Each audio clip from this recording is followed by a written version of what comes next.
Alrighty, welcome back everyone. We just did my quarterback rankings. Have to assume there's going to be a lot of people that disagree with me there. I think they're all really remarkable quarterbacks. That Riley Leonard to Quinn Ewers is remarkably hard to rank. I think you could put them in any order, and I'd probably agree with you. But at the end of the day, I do have Quinn Ewers leading that group. I have Riley Leonard bringing up the rear of that group. But very talented quarterbacks across this thing, and Sam Levitt is one that I just cannot wait to watch in that game in the Peach Bowl. But at the end of the day, let's do a little bit of an overview of all the things you need to be watching for this upcoming weekend.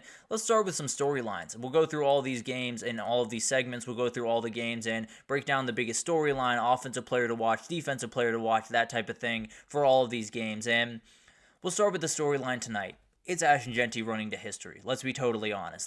All of us are watching that game, obviously, to see who wins, to see who moves on to the semifinal. But at the end of the day, I think we all feel relatively confident that it is going to be Penn State moving on, which means we're turning our attention to number 2 for Boise State. He's 132 yards away from history. He's 132 yards away from passing Barry Sanders' record, being the guy that's leading the way for all of college football in rushing yards in a season. Obviously, more games, I understand that, but still will be a remarkable feat. He's 71 away from passing Kevin Smith for third, 91 from passing Melvin Gordon for second. So he is not far off by any means from making a ton of history. Whether or not it's that number 1 spot, I don't know, but very well could get up to that number 3, maybe even that number 2 spot tonight. Obviously going to have a huge day. He had 133 yards when he played Oregon.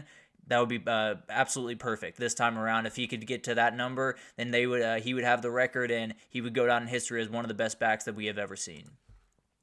For me, when I'm watching that Texas-Arizona State game, it's just about the play calling. The offensive play calling in this one is going to be so much fun to watch. Kenny Dillingham and Steve Sarkisian are about as good as it gets. There's going to be tons of motion, tons of eye candy, tons of aggressiveness, especially from Kenny Dillingham in this game. He knows that in certain places they are outmatched. He's going to want to make sure that he has his guys ready to roll in. He's going to want to make sure that when they have that 4th and 1 or that 4th and 2, they're a little bit more aggressive than they might be in some other games. So I think you're going to have some great play calls in this game. I think you're going to have some guys that are running wide open, and you have to figure out how the defense missed them.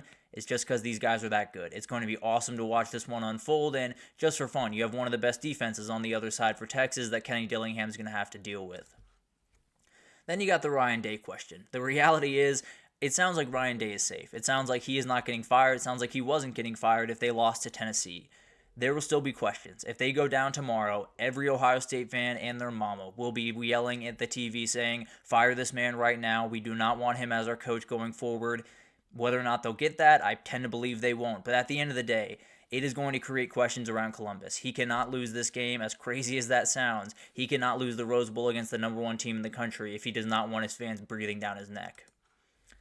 And then Gunnar Stockton spotlight. That is the biggest storyline as you head into the night game in New Orleans. How much of a difference is it from Carson Beck to Gunnar Stockton? We know that Gunnar Stockton has a little bit more athletic ability running the football.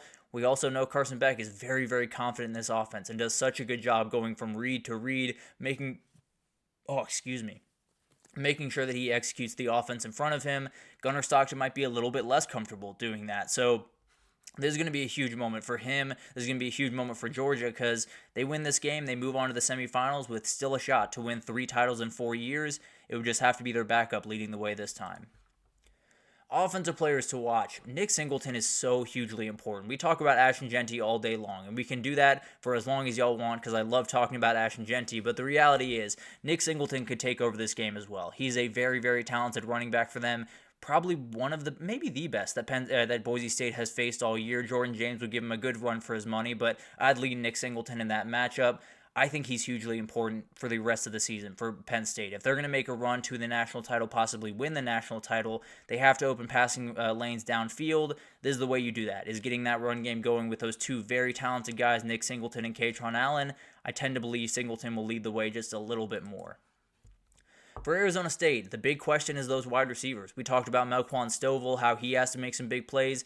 Xavier Guillory has to make some huge plays in this game. He's kind of their 50-50 ball guy, definitely a guy that can go up and get it, and he's going to be playing some elite corners, probably the best corners that he's played all year. He's going to have to make some big plays. When you don't have a guy like Jordan Tyson there, it's all about kind of like that Gunnar Stockton situation. It's just about everyone else picking up the slack. No one has to be perfect. Xavier Guillory doesn't have to go for 150 yards and 2 scores. He does have to give you a little bit. He does have to give you something to worry about like he did in that Iowa State game.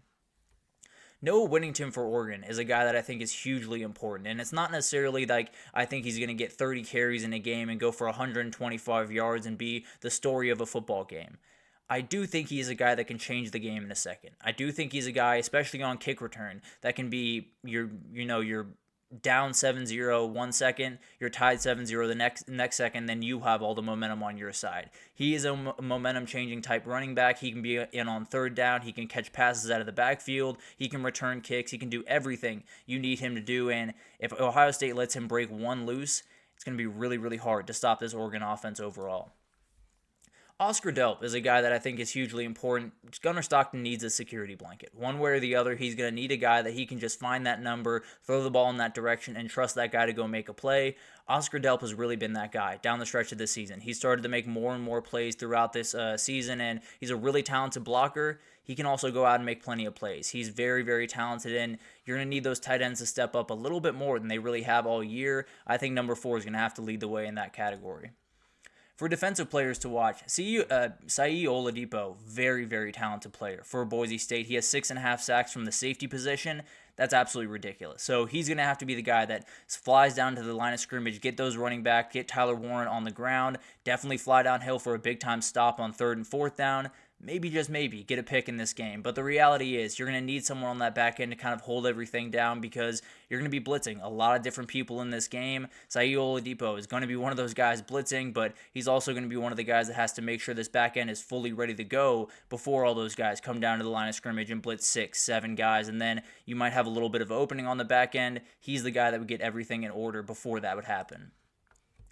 Anthony Hill Jr., one of the best linebackers in the entire country, definitely the guy that is going to be meeting Cam Scadabo in the hole plenty of times and is going to be a very mean collision when they meet there. I can promise you that. He's a very, very talented player, one of those guys that plays with that chip on his shoulder that you love for your linebacker to play with. I think him and Cam Scadabo are two just immovable objects. I think they're going to go at each other very aggressively, and I think this guy is going to have to make all the plays in the world, not only on Cam Scadabo, but on Sam Levitt. When he leaves that pocket, very talented runner, this is the guy that could be running him down. Jack Sawyer, he is the leader, he is the game changer, he is the heartbeat of this defense. He might be the heartbeat of this team. He was talking a little bit of trash to Tennessee. He was able to back it up in that game. He's going to have to do the exact same thing. Dillon Gabriel, with no pass rush to worry about, is the best quarterback in the country. He will tear you to pieces. He will go for 300 yards in. You'll look up and you will have lost by 21. It has to be Jack Sawyer. It has to be JTT. It has to be all of those talented edge rushers, but particularly number 33. He's a remarkably talented guy, and he was the guy that took the Michigan loss the hardest. He played incredibly well against Tennessee. He's got to continue that in this game. No doubt about that. And then Xavier Watts, one of the best defensive players in the country, and just for fun, he's playing a quarterback making his very first start. He's going to try to bait him a number of times in this game. He's going to try to get Gunnar Stockton to make a couple of mistakes. He's absolutely an INT threat at any point. Really, really good at helping in the run game. He's one of those guys that if you just watch number 0 tomorrow night, you're going to have a fun time watching this game. He is remarkably, remarkably talented, and just for fun, he gets to deal with a quarterback that might be a little bit nervous going into this one. Xavier Watts will definitely try to take advantage there. Then we'll talk about the most impactful upset. This wouldn't be an upset. I will start with this one, and the next one wouldn't be an upset either. But at the end of the day, it would mean Oregon takes some chaos down to Columbus, just drops some chaos off there before they go home, and then it really does change the Big Ten hierarchy. It doesn't necessarily change it for a long time. Possibly Oregon could fall right back down next year, but the reality is Oregon would be the team that would be kind of leading the way for the Big Ten going into 2025. They could be on their way to the very first national title as well. So it would be an impactful win. I won't call it an upset necessarily, but it would be a very impactful win for Oregon. Definitely would cause chaos in Columbus and would cause a lot of joy over there in Eugene. For Notre Dame, again, would not be an upset, but what a win would mean for Notre Dame is really would be a game changer. I think it would be a program changer for Notre Dame because even around, we talk about it as fans all the time, that Notre Dame can never win the big game. They can't get to that big moment and take down the big-time SEC team or the big-time Big Ten team, or they can't just do that thing that elite teams do all the time, right? That's the big thing with fans.